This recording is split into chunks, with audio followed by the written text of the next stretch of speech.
Guys, हम लोगों ने बम कैलोरीमीटर के बारे में पढ़ा था। उनके बारे में ये भी पढ़ा था, यूज पढ़ा था। मैंने ये पढ़ाया था, इनका जो यूज पढ़ाया था, यूज क्या पढ़ाया था आप लोग पिछले लेक्चर में देखेंगे। तो उसमें पढ़ाया गया है कि बम कैलोरीमीटर क्या है, एक अपरेटस है जो यूज किया जाता है। किसके लिए यूज हम पढ़ाया था, अब देख सकते हैं। मैंने पढ़ाया था a bomb calorimeter, a bomb calorimeter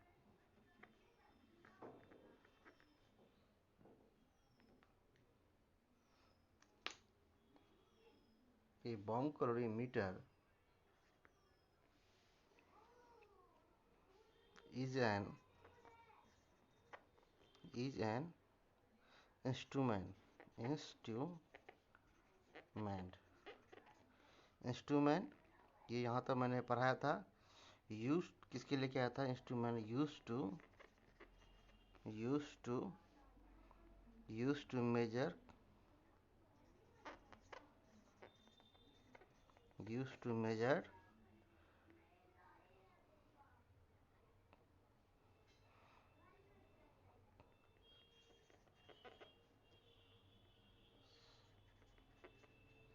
stable material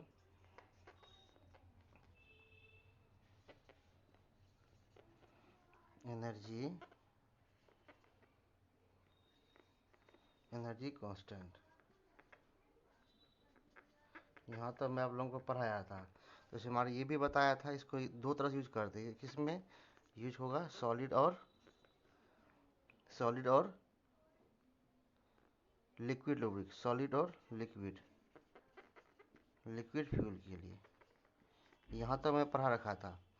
तो देखिए, इसका जनरली जहाँ तक मैं पढ़ाया हूँ, एक्चुअली ये चीज़ है इंजीनियरिंग के विद्यार्थियों के लिए है ये, पर लेकिन पॉलिटेक्निक में पूछा गया है। अगर आप यहाँ तक भी लिख देंगे कि एनर्जी फ्यूल यहाँ तक लिखे हैं ना, तो यहाँ फार्मूला इसका लिख सकते हैं।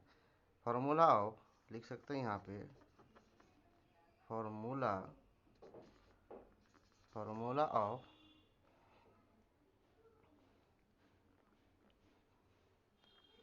चेंज इन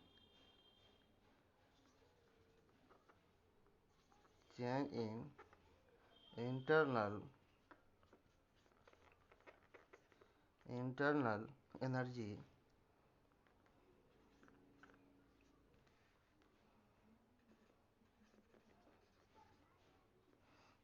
बराबर एनर्जी क्यू भी, ऐसा लिख सकते हैं, क्यू भी बराबर सी इंटू डी टी। ठीक है, ये आपका फार्मूला हो गया है ना, ये फार्मूला हो गया है ना। तो ये आपका क्या हो गया? क्यू हो गया, वायर क्यू।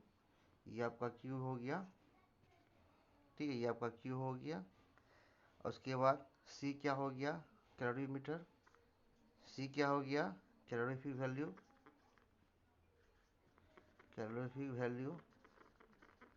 और डी हो गया क्या?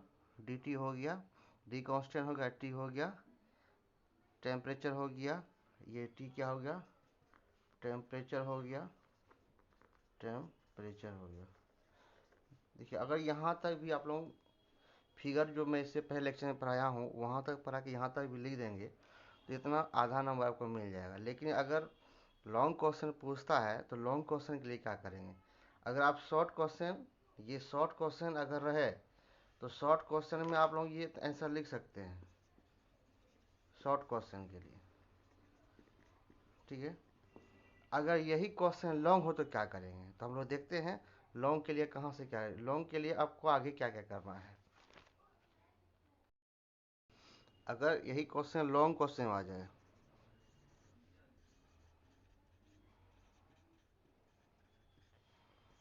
लॉन्ग क्वेश्चन तब क्या करेंगे? तो बॉम कैलोरीमीटर का पिछले लेक्चर में आपको डायग्राम वगैरह समझाया गया है। डायग्राम के बाद आपको क्या लिखना है? आपको स्टार्ट करना है यहाँ से कैलकुलेशन। आप देखिए, पहले प्रिंसिपल लिख सकते हैं। तो प्रिंसिपल में आपको क्या लिखना है? प्रिंसिपल में आपको बॉम कैलोरीमीटर के बारे में जो मैंने बताया है, इसे बॉम कैलोरीमीटर के बारे में जो मैंने बताया था, बॉम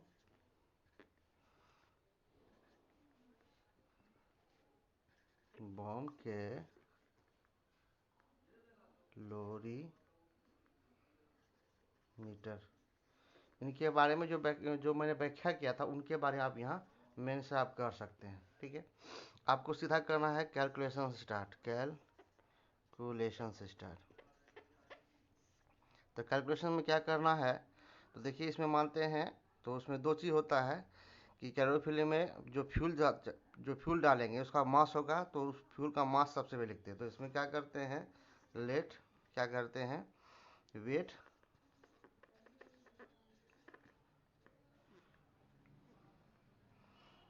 वेट ऑफ फ्यूल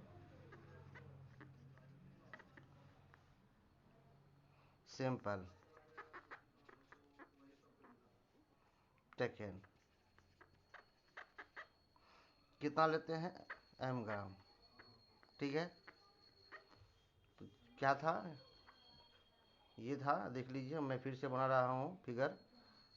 ठीक है, ऐसा था, उसमें ऐसा था, ये आपका कोक था और इसको दो वायर से जोड़ा गया था।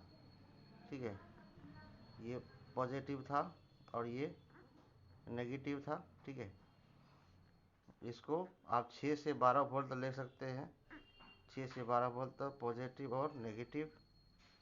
ठीक है, और ये यहाँ पे आपका बीच में क्या डालेंगे, यहाँ आपका थर्मामीटर डाल देंगे ताकि हम टेम्परेचर नाप सके। हम लोग यहाँ पे डाल देंगे थर्मामीटर, थर्मामीटर। और ये सब में क्या रहेगा, पानी रहेगा, और यहाँ पे की कुंडी लगी रहेगी जो क्या करेगा, पानी को जो है, पानी को जहाँ से मूव करेगा, यहाँ पे क्या लगा, डायनोमीटर लगी रहेगी, डायनो डायनमो लगी रहेगी। ठीक है, ये डायनमो क्या करेगा, ये जब घूमेगा तो ये घूमेगा, और घूमने के बाद ये क्या, वाटर यहाँ पे हीट करेगा, यहाँ कोक को भर देंगे, यहाँ तो पानी हीट जाएगा, यहाँ वाटर क्या हो जाएगा, ये वाटर हो जाएगा हीट। तो यहाँ ये थर्मामीटर है, यहाँ T1 मान लेते हैं, इसको यहाँ T1 मान लेते हैं और यहाँ T2 मान लेते हैं। ये टेम्परेचर बढ़ेगा, ये W यहाँ मास नाप लेते हैं, यह क्या मास नाप लिए, वेट ऑफ फ्यूल। ये फ्यूल जो है, इस फ्यूल, ये जो फ्यूल है, ये कोक को क्या मान लेते हैं, मास मान लेते हैं। ठीक है, और दूसरा वाटर, ये जो वाटर है, इस वाटर को क्या मानेंगे, ये जो वाटर है, वाटर क्या था यहाँ, वाटर, ये जो वाटर है, इस वाटर को हम लोग भी मानते हैं, मास मान लेते हैं, एक इसका मास एक इसका मास। तो यहाँ वाटर दूसरा ले लीजिए, water, weight of water, weight of water, इसका मानते हैं बारीकी W मान लेते हैं। ठीक है, इसको भी ग्राम ले लेते हैं। और दूसरा इक्विवेलेंट ले लेते हैं, वाटर का जो इक्विवेलेंट होगा उसको छोटा मानते हैं, जो वाटर का इक्विवेलेंट जो मास बराबर होगा, नीचे का वाटर है ना, तो उसका इक्विवेलेंट मान लेते हैं, चाहे वो कैलोरीमीटर हो, water, water equivalent, EQUIVALENT, equivalent जो भी रहेगा, चाहे बॉम कैलोरीमीटर रहे, बॉम रहे, या थर्मोमीटर रहे, थर्मो, जो भी रहे। ठीक है, जो भी रहे, ETC जो भी रहे, उसको मान लेते हैं, छोटी W मानते हैं, ये छोटी W मान लेते हैं, इसको भी ग्राम मान लेते हैं। ठीक है, तो एक एक ये हो गया, एक ये हो गया, और ये हो गया। ठीक है, अब नेक्स्ट देखिए, नेक्स्ट किसको क्या करना है। अब आप देंगे टेम्परेचर, यहाँ देंगे, यहाँ जो टेम्परेचर भर यहाँ टेम्परेचर देंगे, तो उसको मान लेते हैं, एक ये हो गया, एक ये हो गया, और एक ये हो गया। यहाँ पे दो चीज़ है। दूसरा लिखिए इनिशियल टेम्परेचर, INTITIAL,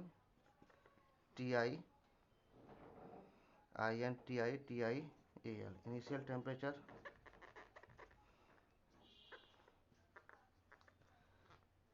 किसके साथ, ऑफ वाटर के साथ, ऑफ वाटर।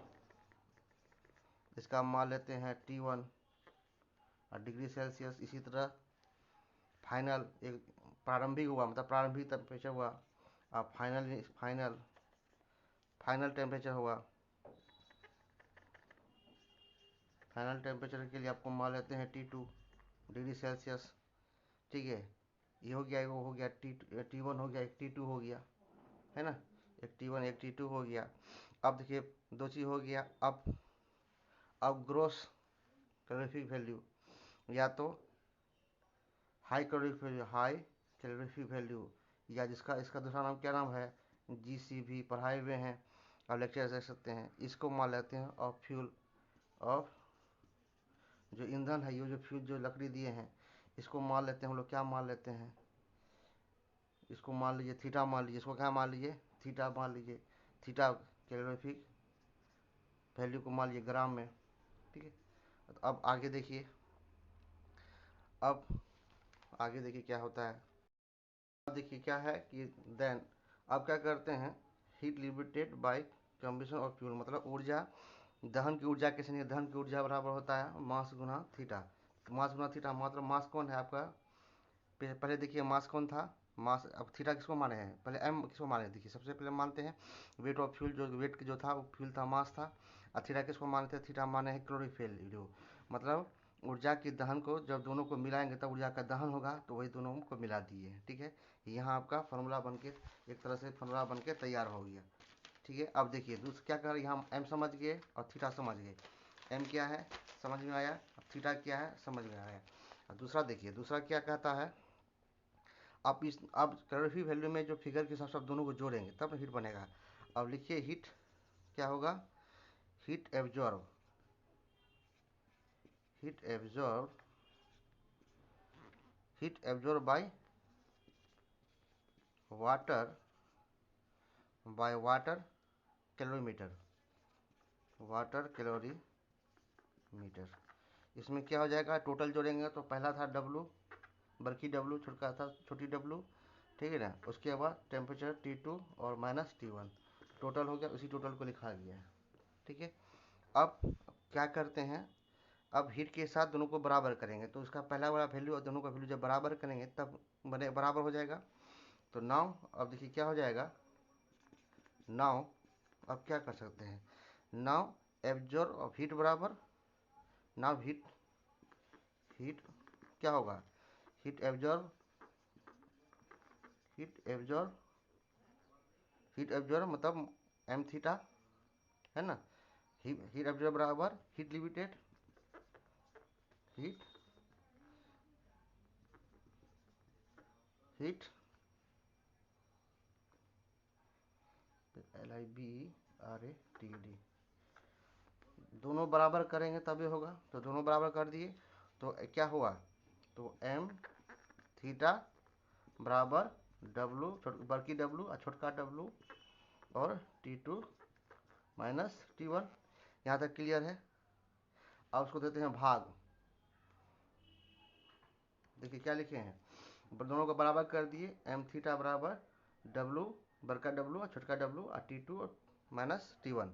अब इसको थीटा, अगर थीटा निकालेंगे तो क्या हो जाएगा, थीटा बराबर डब्लू हो जाएगा, बड़की डब्लू बटे छोटकी डब्लू गुना T2 माइनस T1 बटे क्या हो जाएगा, एम नीचे आ जाएगा। ठीक है, ये आपका मास निकल गया। ठीक है, अब देखिए यहाँ तक भी अगर आप लोग बना भी देंगे तो बहुत बड़ी बात हो जाएगी। ठीक है, यहाँ तक भी कर देंगे तो बहुत, लेकिन अब थोड़ा सा और आगे है। आगे क्या है, देखिए इसमें दो तीन कंडीशन है। जैसे कि एसिड के साथ करेंगे तो क्या होगा, जैसे कि पहला दूसरा कंडीशन क्या है, अब देखिए दूसरा कंडीशन क्या है कि कहता है कि जब एसिड के साथ को करेंगे, मेरे को करेक्शन करेंगे, तो जैसे दूसरा हो जाएगा कि अगर बहुत सारे एसिड का जो मॉइस्चर करेंगे तो एसिड का मॉइस्चर करेक्शन करेंगे तो क्या हो जाएगा, तो यहाँ लिखना होगा फॉर मोर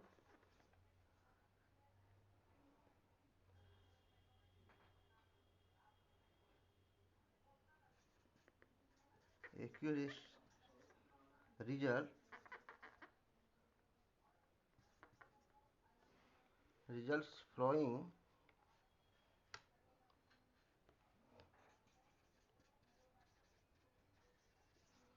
फ्लोइंग किसके अनुसार, फ्लोइंग, फ्लोइंग करेक्शन, तो करेक्शन में क्या चाहेगा आपको, एसिड हो जाएगा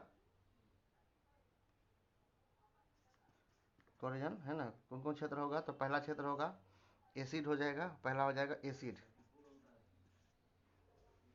acid wire corrosion, acid wire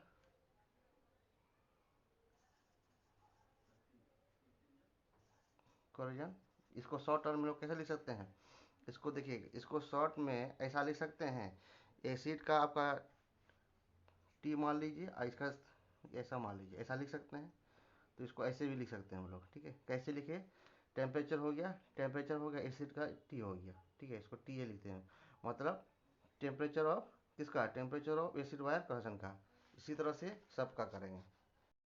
तो इसी तरह से हम लोग किसका निकालते हैं, फ्यूज वायर कोरिजन का, फ्यूज वायर कोरिजन का।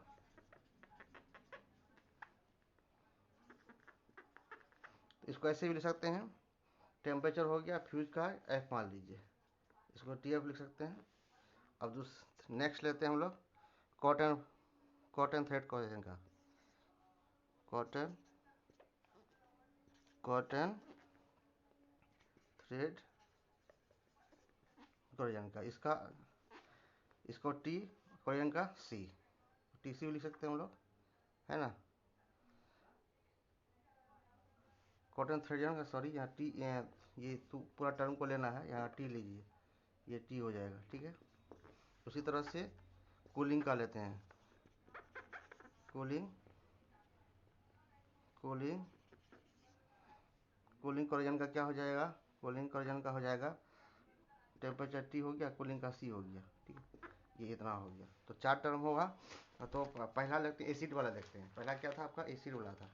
एसिड वाला भी था ना, तो एसिड वाला में सबसे पहले आप देखिए, निकालने से पहले हम लोग हम पढ़ाए आप लोगों को ग्रोस या हाई कैलोरीफिक वैल्यू पर फॉर्मूला पढ़ाए थे, जी सी भी कहिए या हाई कैलोरीफिक वैल्यू आप पढ़ाए थे।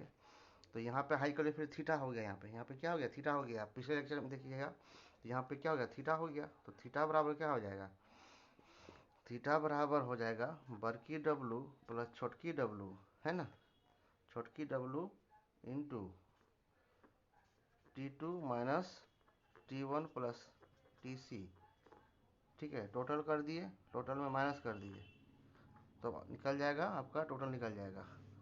तो हो जाएगा माइनस में क्या होगा, TA, है ना, ये आपको TA हो गया एसिड रीजन वाला। दूसरा फ्यूज रीजन TF हो जाएगा, TF हो गया। तीसरा बच गया क्या आपका, कॉटन थ्रेड टेम्परेचर बच गया था, तो टी हो जाएगा। उसके बाद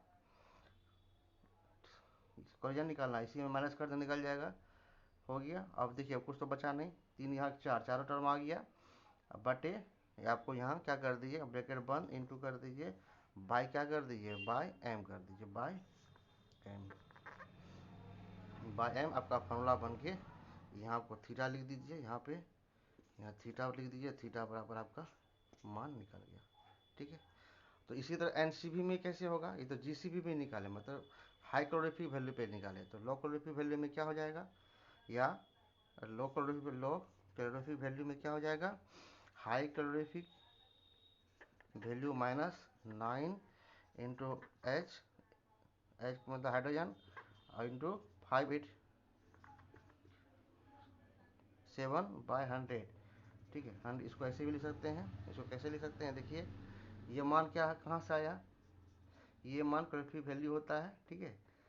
तो इसका वही है हाई कैलोरीफिक, एच सी भी, ऐसे ऐसे भी लिख सकते हैं हम लोग, एच सी भी, या जी सी भी लिख सकते हैं, एच सी भी,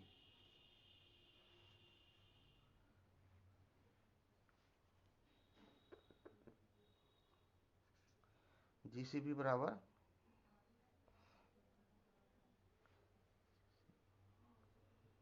या हाई स्केल माइनस 9, इसको भाग दीजिएगा तो कितना हो जाएगा, 0.009 इंटू 100H/587, इतना मान आप या तो ऐसे भी लिख सकते हैं, आप यहाँ तक भी आप छोड़ सकते हैं, ठीक है। अब एसी रीजन के लिए फिर निकालना पड़ेगा, ठीक है। अगर यहाँ तक भी बना देंगे आपको नंबर पूरा मिल जाएगा, लेकिन यहाँ अभी एसिड कोरिजन बचा हुआ है, एसिड कोरिजन बचा हुआ है। तो एसिड कोरिजन के लिए क्या होगा, देखिए, एसिड कोरिजन को क्या लिखे थे, टी ए लिखे थे ना, तो इसको टी ए लिख दिए। तो ऐसा लिखे तो अब क्या हो जाएगा, तो देखिए इसको क्या प्रोसेस है कि सल्फर को ऑक्सीजन से साथ गर्म करेंगे तो SO2 बनेगा। फिर सल्फर को SO2 को जब ऑक्सीजन की उपस्थिति में और जल के साथ जब गर्म करवाते हैं जल की उपस्थिति में तो बनता है H2SO4 बनता है। क्या बनता है? H2SO4 दोनों निकलेगा प्लस हीट निकलेगा, प्लस क्या निकलेगा? हीट निकलेगा। ठीक है, तो यहाँ 2 हो जाएगा और कहीं यहाँ भी 2 हो जाएगा, बैलेंस हो गया। देखिए तो बैलेंस हो गया, हीट हो गया। तो यहाँ डेल्टा एच का मान कितना हो गया? डेल्टा एच का मान हो गया -44 किलो केल्विन हो गया। ठीक है, उसी तरह से अब नाइट्रोजन के साथ करवाते हैं NO3 के लिए, N2 नाइट्रोजन के लिए O2 प्लस H2O। ठीक है, अब इसको रिएक्शन करवाए तो क्या बना? HNO3 बना, HNO3 बन गया, HNO3 प्लस हीट निकला। तो इसमें कितना कैलोरी हीट निकला? अब बैलेंस कर दीजिए, 4 यहाँ जाएगा 2, यहाँ हो जाएगा 2 4 5, यहाँ जाएगा 5। ठीक है, यहाँ हो जाएगा 5, बराबर हो गया। अब देखिए तो यहाँ डेल्टा एच का मान कितना हो जाएगा? -57.16 किलो कैलोरी हो जाएगा। ठीक है, तो ये था आपका एसिड कोरोजन हुआ। इसी तरह से आपका जितना सब कोरोजन के लिए TA का, TF का, बाकी सब के लिए क्या होता है? देखिए एसिड हो गया। अब दूसरा बच गया, क्या बच गया आपका? नेक्स्ट में बच गया फ्यूज बच गया, मतलब TF के लिए बच गया, TF के लिए बच गया, है ना, TF के लिए। दूसरा आपका बच गया, उसके बाद टेम्परेचर कोरोजन के लिए बच गया। उसके बाद आपका नेक्स्ट बच गया टेम्परेचर ऑफ कूलिंग के लिए बच गया, ये बच गया। ठीक है, तो ये सब में आपका लगभग कांस्टेंट ही हो जाता है। ये सब का मतलब क्या होता है? कांस्टेंट हो जाता है। ठीक है, जो आपको क्या पढ़ाए थे आपको? ये पढ़ाए थे आपको, जिसपे हम पढ़वाए थे फॉर्मूला आपको क्या था? क्यू भी बराबर C इंटू डेल्टा टी। ये समान पे डिपेंड करता है। ठीक है, यहाँ आपका खत्म होता है। नेक्स्ट पढ़ते हैं हम लोग, पढ़ेंगे कल हम लोग आगे लेक्चर में। लाइक शेयर कीजिए, लाइक शेयर नहीं होने की वजह से हम रेगुलर नहीं लेते हैं। लाइक शेयर कीजिए। ठीक है, सब्सक्राइब आप लोग धीरे धीरे घटते जा रहा है, लाइक शेयर सब्सक्राइब कीजिए। वो पढ़ाने में तब इच्छा होती है जब आप लोग लाइक शेयर करते हैं। लाइक शेयर इतनी कम होती है जिसकी भी इच्छा नहीं होती। लाइक शेयर करें। ठीक है, आपकी लाइक शेयर से हमारा क्या होता है? मनोभाव पढ़ाने की बढ़ती है। मिलते हैं आप लोगों से नेक्स्ट लेक्चर में। बाय।